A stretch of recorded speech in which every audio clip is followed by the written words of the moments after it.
Hi everyone, welcome. It's been 10 days now since our last check-in on the VermiBag Mini with the red wigglers in it.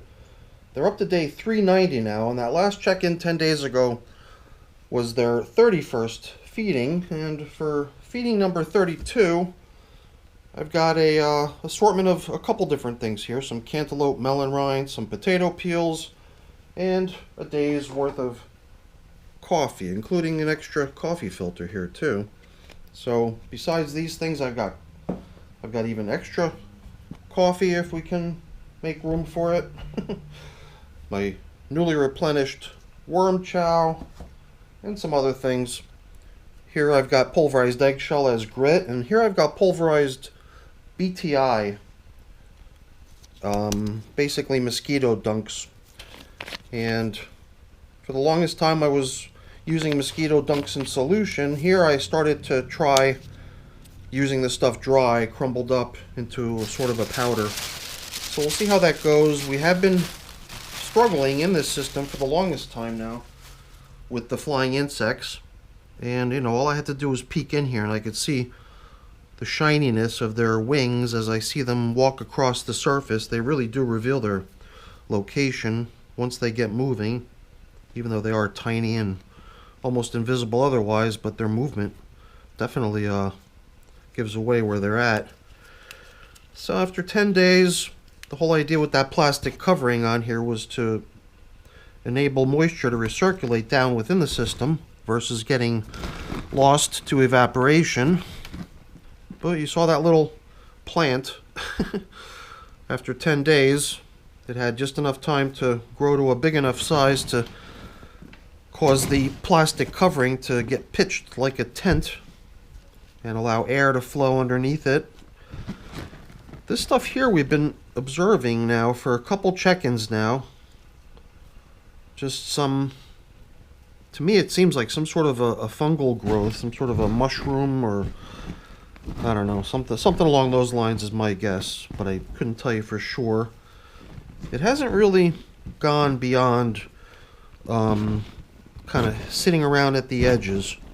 I believe it was down in this corner where we saw it at first, and it started working its way around this way. No, over here now I'm seeing some of it too. It kind of makes me wonder what causes it to grow. Well, whatever. I'm pretty certain it's stuff that the worms are just going to enjoy eating and won't be bothered by it.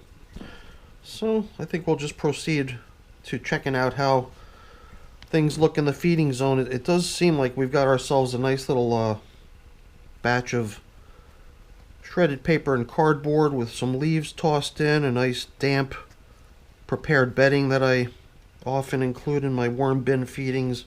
That stuff was sprinkled in right on top of the food that we gave them last time. So I think we laid down some sort of bedding, perhaps just some scraps of paper and this and that, onto which came the old foods, onto which came the new foods, and then that top coating of shredded paper cardboard mix, which seems like it's holding up pretty good. I guess just blending that sort of stuff in around into the material at large is probably a good use for it now that it's had a chance to get nice and seasoned by being in the system over the past 10 days. Alright, so here's just another pumpkin stem. This here is the part that came detached from this thing when it was still a single object, this gourd. So there, I don't know, if I were to crush this thing, I bet you it would go to 20 pieces with the least amount of pressure, but I don't know, I just kind of like to watch how the thing gradually breaks down on its own. Naturally, me handling it is probably the most the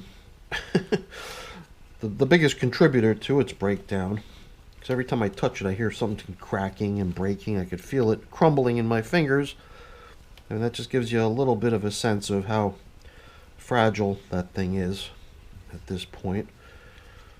Well, let's see. I've got a coffee filter that can be used as our feeding zone indicator, which I don't recall seeing one of from the last check-in. Perhaps this coffee filter can simply accompany the foods. But you know what, like I said, I've got my prepared bedding, and even though there's a whole bunch of it in here already and it looks pretty nice, I'm gonna be generous and give them some more. Grab a nice handful of this stuff, drop it in. That should be a nice foundation for today's feeding.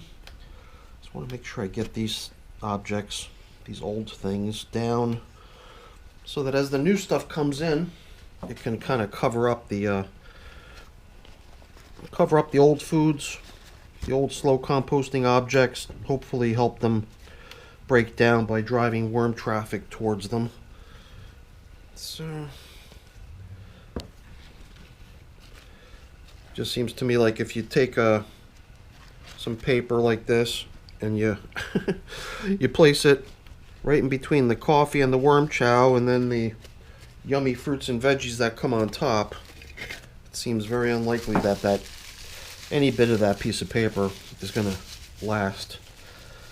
So these potato peels will probably go for the most part with the worms nibbling all the potato off, and then just the very thin skin will remain because that's a little bit more tough for them to break down, and they'll break it all down. They'll consume all of it. But potato peels are a good example of kind of a combined fast and slow food where the juicy stuff attached to the skin is what they're able to eat quickly, and then they leave the paper thin skin at the end. So that's pretty much our feeding today. We've got all kinds of nice recycled bedding floating around out here around the edges from that stuff that we excavated early on, and I think we've satisfactorily covered up our feeding zone. I tell you, I wish I had more bedding because I'd love to do what I see other people do, which is just to create a nice top coating of bedding material.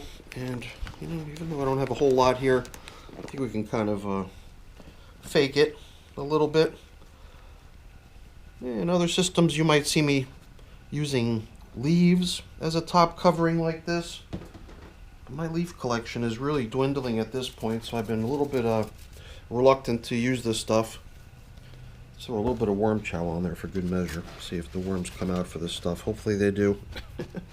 Oh yeah, you know, before we cover up, I'm going to keep with this Mosquito Dunks powder application. Hopefully it'll start seeing some good results. I do feel like the number of flying insects in these systems have drastically dropped.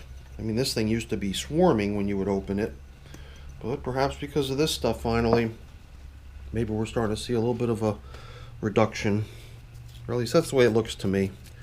I definitely saw stuff flying around and walking around in here, but I'm just comparing it to much worse that I've seen in here recently, so it does seem to me like improvement is happening, hopefully. Alright everyone, that's it for the check-in with the VermiBag now. On day 390, getting feeding number 32. And after 10 days, it did seem like they were ready, but it's not a lot we gave them. We might have to come back in another 10-12 days and give them some more. So we'll see you then. Until then, that's it for the video. Hopefully you enjoyed it. If you did, as always, please don't forget to leave me a quick thumbs up before you go. That's always really appreciated. And if you haven't done so already, please also consider subscribing to the channel. That's very much appreciated as well. Alright everyone, have a great day. Thanks for watching. Bye now.